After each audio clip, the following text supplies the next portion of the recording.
It is time for Pottawattamie County Routes, brought to you by Hoy-Kilnoski Funeral Home. I am Todd Studer, and we've made it to Monday.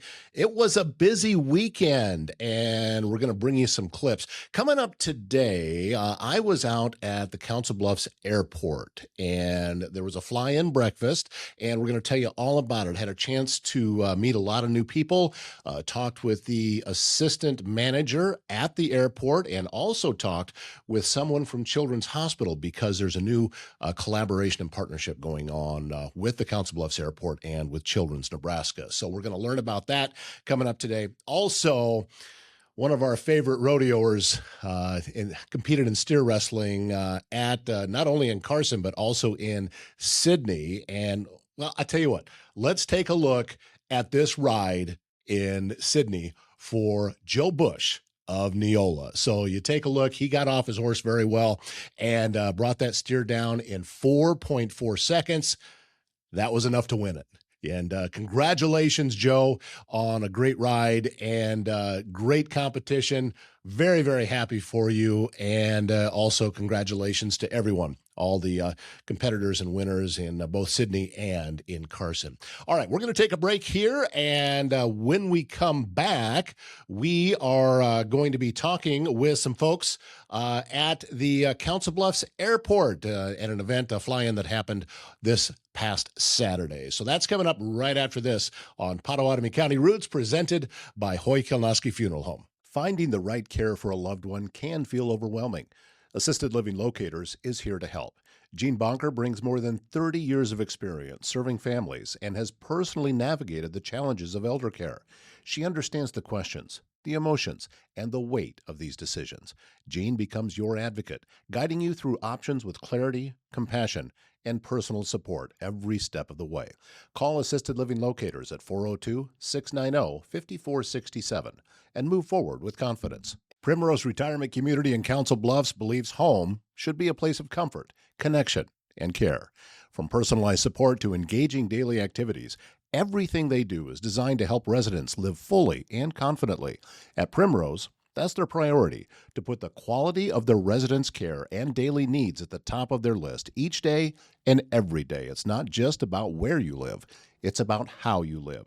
Learn more about life at Primrose by going to primroseretirement.com and then contact Jamie Bush at Primrose and discover a place that truly puts people first. Today, we are out at the Council Bluffs Airport for the CAF Great Plains fly-in. They're serving breakfast out here today. It's sunny, it's a little bit breezy, and we have a aircraft behind us here, and Becky Meredith sitting next to us. She is a transport outreach authority, or coordinator rather, for Children's Nebraska. Thank you so much. You're welcome. For taking a little bit of time. I know first thing in the morning, this can be a little bit, what am I doing here talking already? But still, thrilled to get an opportunity to learn more about what is going on here, such as this aircraft behind us. What is this about? This is our fixed wing airplane. So Children's Nebraska, we are a critical care transport service, and we have 6 ambulances, a helicopter, and an airplane. And the coolest thing about this behind us is that the hospital owns it. So previously when we were flying, we flew in another company's aircraft, but in April, Children's purchased their own helicopter and their own airplane. And so that's really exciting for the region. What does that give you opportunities to do over the way it was before? Yeah, just decisions that we made regarding being able to get further out with our aircraft, owning it ourselves. We're just help us meet the hospital's needs more, their goals. The larger goal is to take care of as many kids and babies in the greater Nebraska area as possible. And I know we're on a Western Iowa podcast, so all the Western Iowa kids and babies are our kids and babies. And so we use our airplane to go up to sometimes Sioux City, Storm Lake. We use our helicopter to go all over Western Iowa. Now, the facility with Children's Nebraska, is this like unique in all of this region, and that's why it's important to be able to get some of these kids here? Yeah, Children's Nebraska is the only freestanding pediatric hospital in the state of Nebraska. And we do serve, like I said, a really large area. And we're growing our footprint all of the time. Anytime we see a need in a community, we try really hard to make sure that we can reach those kids, be it for care in clinics, traveling clinics, or helping those families get to Omaha for their care.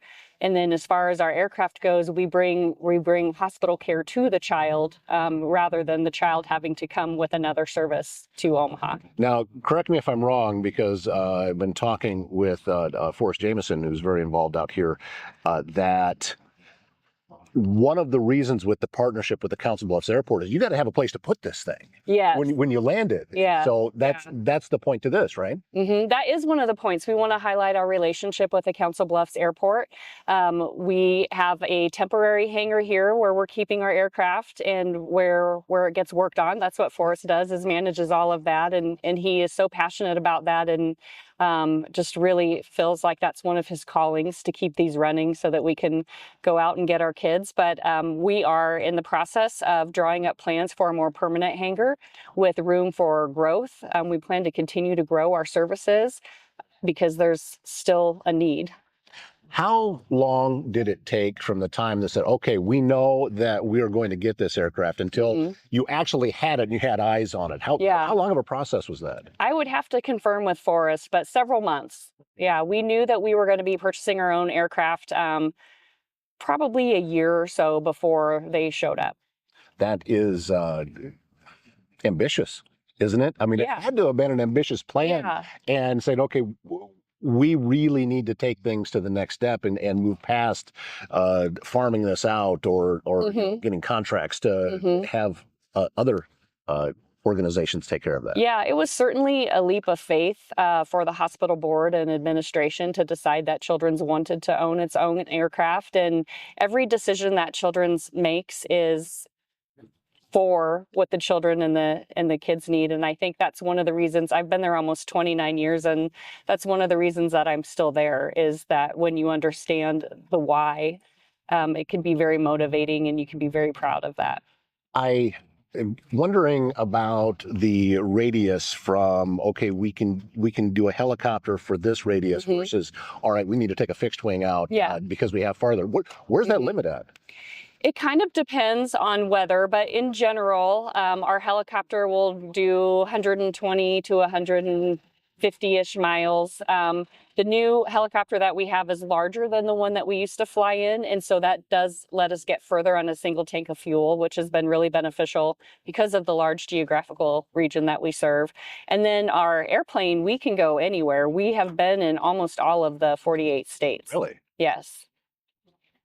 Is it in operation now? I mean, is this, as of today, this is available to use? We just put it in service earlier this week. We bless all of our ambulances and aircraft before they put it in service. And so they came out and put hands on it and prayed over it to keep her safe in her mission. And then not too long after that, it went to South Dakota and got a very, very critically ill child and brought back to Omaha safely. So it's all, not only is it available, it's already been in operation. Yes. Wow. Yeah, we're busy. that is really something. How often do you, and I know this is going to vary and it really is dependent on the situation, but typically, over the course of whatever period of time, how often is this necessary to be able to use this? Almost daily. Really? Yeah, almost daily. We do around 3,000 rescue calls a year with our ambulances and our aircraft. And our aircraft make up about 25 to 30% of those 3,000 patients. So hundreds of children and babies a year. There must be a full team. There is. Children's just handling, because I'm thinking about the logistics of all of that, because you get a call that there's a need, that you have to go get a child. And a lot of people have to snap into action right away in order to make that happen. I'm thinking about, okay, where do you land this on the other end? Yeah. Well, That's something kind of cool about this airplane. We haven't done it, but you'll notice the tires are, and I'm not Forrest, but they're squishier. So we could land on a grass runway if we needed to. We do land at a lot of smaller runways, and so that again helps us reach those far corners of the greater Nebraska and western Iowa area to make sure that we can bring the hospital to the children. Yeah, there are a lot of those smaller grass runway airports that are out there. We drive past them all the time and don't even notice. Right. But they're everywhere. I know there's a small little airport near the hometown where I grew up in. There's only 3,000 people in the entire county. There's an airport. Yeah. So. Well, part of it's why. Part of it is for medical necessity, to make sure that you can get your people out if they need to go to a larger community for their care. What's it like for you to sit here in front of this aircraft after all of the work that you've been involved in making this happen? A little bit of surrealness going on, maybe? Yeah, I actually hadn't seen it yet, so I had only seen pictures. So that was one of the first things I did when I got here. I climbed up inside and checked it all out. And what did that feel like when you were doing that? I don't know, just joy and pride. Yeah. Yeah, there's as you said, a lot of people have to come together to make a project like this happen. And it's not like you're driving down to the used car lot to pick up one of these planes. There was a definite financial commitment behind this, behind the hospital, and with an understanding that, look, this is how you save lives. Yes. And that's why all of this is necessary. Is it a time saver having your own versus needing, when you were just contracting it out with other carriers? Does this save time having your own? It doesn't necessarily save time. It just gives us more ownership of how we use it and where we go with it and how we maintain it.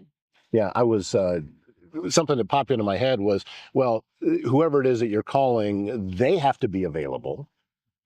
I'm sure that they don't just wait on a call for you, from you, from before. So now, when you have one specifically dedicated for the purpose for children's, then that's got to just kind of solidify everything in for you. Yeah, it does. So what's the next step then? Is there more process still going on? Is it ready to just be fully operational and now it's just day to day? Or yeah, it's fully operational. It's day to day. We have crews ready. They're both in service right now, and so if there was a call that came in, they would move it out of the way and the team would come out here and they go pick somebody up. And somebody's got to fly this thing, right? Yes. Yeah, we have wonderful pilots for both the helicopter and the airplane. Yeah, it takes some special individuals, I think. Yeah, it does. And they also feel very proud of the mission too. People's kids and babies are their most precious things in their lives. And so we don't take that lightly. And I know our pilots feel very proud of the work that they do too. Well, Becky, thank you so much for just taking a little bit of time here to talk with us and fill us in on what's going on. What we can't see behind the cameras, there's a helicopter over there. So you have both of those out here today. I'm sure you're going to be talking with a lot of people at this event and filling them in on everything that's going on here. So grateful for the opportunity to be on the show and have you teach us a little bit more about what all of this is. And thank you for the work you're doing. Thank you. Thank you for highlighting it. Turn your business vision into a digital presence that gets noticed with Just Sue Creative. Founder Sue Pitts brings more than 20 years of small business development experience to every project, combining strategy with custom website design, SEO, branding, content creation, and marketing. Whether you need to build your online foundation, reach more customers, or just sharpen your message, Sue creates a budget-friendly plan tailored to your goals. Schedule your free consultation today at justsuecreative.com. What if your healthcare provider came to you? Me to You is an Iowa-based in-home primary care practice, bringing personalized medical care directly to your home. Especially helpful for people who have difficulty getting out, Me to You serves patients of all ages, from children through end-of-life care, from wellness visits and chronic disease management to preventative care and advanced care planning. That means less time traveling, less time in waiting rooms, and more time where it matters most. Learn more at me2u.care or call 641 843-8405. Back with more on Pottawattamie County Routes. I am Todd Studer, and Pottawattamie County Routes presented by Hoy-Kilnoski Funeral Home. We have another guest in our airport studio outside today. This is Garrick Sharp, and he is the assistant airport manager for the Council Bluffs Airport.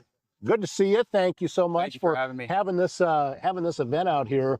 Crowd's coming, as we I know. it's just been filling up. Everybody taking a look at this new fixed-wing aircraft for Children's, that it's going to be housed out here now. Correct. Has to be exciting to see this kind of activity when you have these events. Forrest Jameson with Metro, working with Children's, came to us a few days ago, and, he was ecstatic to ask the question, can we be a part of this event? Right. Vice versa, we were ecstatic he wanted to be a part of it, so happy to see it. So when you come out here to work, typically on your days, what's it look like out here? It's a good question. I wear a lot of hats. We all do. It's 3 of us full-time employees here at the airport. I could be mowing. I could be doing grant work, DOT project or DOT funded projects, FAA funded projects, hangar maintenance, snow removal. And I should show you that machine over there after this. It really depends day to day. So sometimes there's incidents and you have to deal with it. When you were going to school, because you were training to work in aviation, right? Is this what you envisioned for yourself back when you were in the college end of it? I started college wanting to be a professional pilot. So I started flying. I realized kind of quickly that I don't know if I want that lifestyle. Part of the requirement for my degree was to have an internship. And I got an email from the instructor at UNO, and he said, hey, there's an opportunity at the Council Bluffs Airport. Like you, didn't really understand what comes with that. Right. So I've been here just over 8 years now, and I enjoy it. I love coming to work. A lot of the community is aware that the Council Bluffs Airport exists, but I don't know that a whole lot of people know what services you provide. You're not landing Southwest or American or United jets out here. That's not what this is about. So what is the purpose for the Council Bluffs Airport? So we're called a general aviation airport, and our designation is a reliever airport to Epley. So what that means is all types of planes except for the airliners and the big cargo planes like you mentioned. So general aviation planes, that could be anything from a single seat aircraft to upwards of 15 to 20 people fitting on a plane, a private jet, for instance.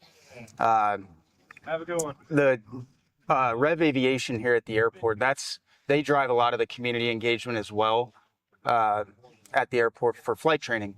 So today they're offering rides for a fee. You can go up and fly in a plane. Anyone can do that. You don't have to be interested in a career in aviation. Just have to be interested in being in a plane. And I think that with the Commemorative Air Force Museum really adds to the community. The Commemorative Air Force Museum was not something that I was aware of at all. And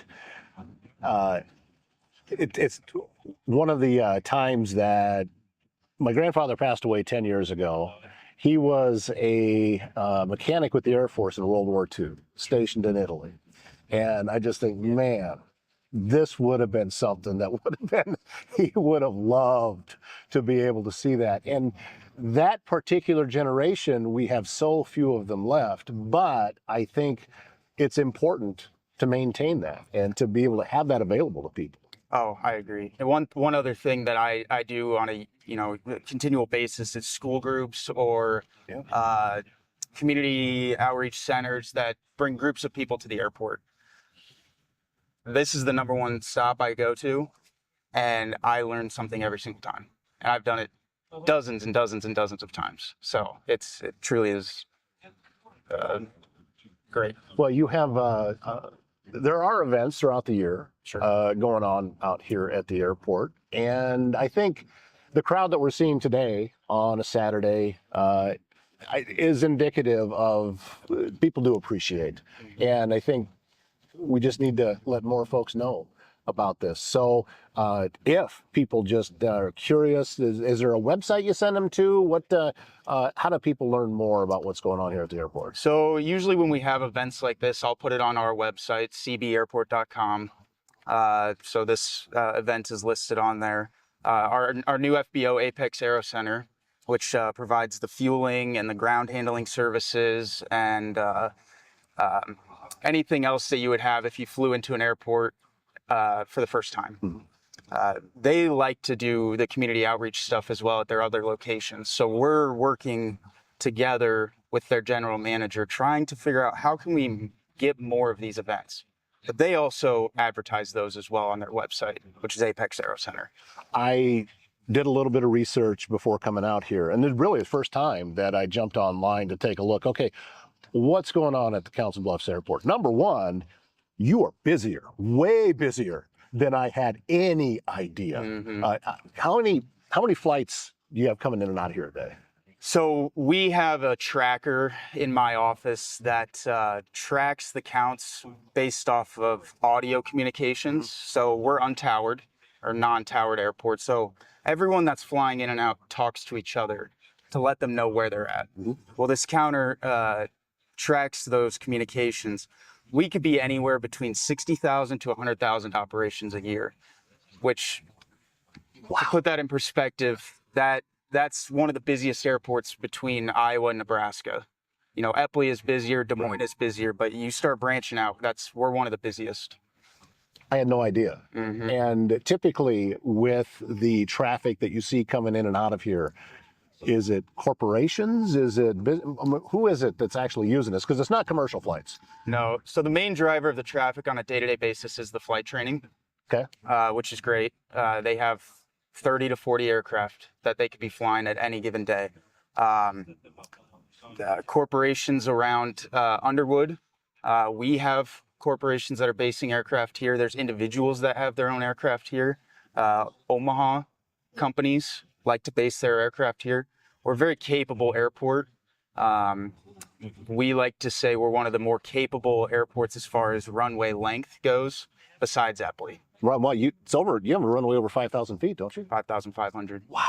I mean, isn't that the same length as the runways at Epley? I mean, I'm a novice, so I don't know. But I thought I remembered hearing something about that. It was about the same length, wasn't it? It's a little bit shorter. Their runways are probably 9,000 or 10,000. Oh, are they? Okay. Yeah. Okay. But as far as 5,500 feet goes, you can operate a lot of the modern aircraft here, larger modern aircraft here. I would also think that there's probably an advantage for some of these corporations to using the Council Bluffs Airport over Epley, simply because it's got to be easier to get in and out of. When you do the driving distance from the general aviation side of Epley, which is on the east side, from there to downtown Omaha versus here to downtown Omaha, it's minutes difference. Yeah. Same with West Omaha. And the stress level's got to be so much less. You think about it, you're not driving through downtown. You're getting on the interstate, you're coming out here, you're getting off at the Highway 6 exit, and a few minutes later, you're parked at the airport. We used to say it was one stop sign from the river to your hangar. Well, now it's one stoplight. They put up a stoplight out there. Well, Garrett, thank you so much for taking a little bit of time to doing this. I know this is not something that's usually part of your day-to-day, is to sit down and talk to a guy like me, but this is a lot of fun. I'm learning tons while I'm here. I wish I had the time this morning to go up in that plane. Holy cow. That would be so much fun. You have a reason to come back. Exactly. That would be it exactly. So thank you so much. Garrett Sharp, he is the assistant manager at the Council Bluffs Airport. Grateful for your time, grateful for your work. Thank you. And thrilled to have you. Love to have you back. And we also thank you for watching this episode of Pottawattamie County Routes. If you click like, share, follow, even subscribe, that helps the algorithm, and it pushes this information out online even further so more people can hear all the great information that Garrick was just talking about. And plus, it's something free that you can do to help us spread the word. My name is Todd Studer. This is Pottawattamie County Routes presented by Hoy-Kilnoski Funeral Home, and we'll see you next time.